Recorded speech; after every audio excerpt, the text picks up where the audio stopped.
السلام علیکم ګرانو ملګرو، زه شوکت الله شاداب یم ستاسو په خدمت کې.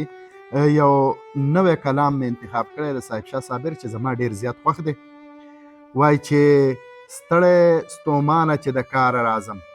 ستړی ستومانه چې د کاره راځم، تا یادومه چې په لاره راځم،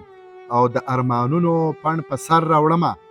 د ارمانونو پڼ په سر راوړمه، کور ته چې هر ماښام له ښاره راځم، او د کلي ډېرې لارې ډېرې کوڅې، د کلي ډېرې لارې ډېرې کوڅې، په دې کوڅه د چا لپاره راځم، او د پرهرونو جامې واغوندمه، د پرهرونو جامې واغوندمه، چې په سپرلي کې د ګلزاره راځم، او څه نوی غم نوې سودا راوړمه، څه نوی غم نوې سودا راوړمه، چې د حالاتو له بازاره راځم، او د میخانې دروازه مه بندوئ، د میخانې دروازه مه بندوئ، یارانو زه به د روزګاره راځم، او ستړی ستومانه چې د کاره راځم، تا یادومه چې په لاره راځم. ډېره ډېره مننه.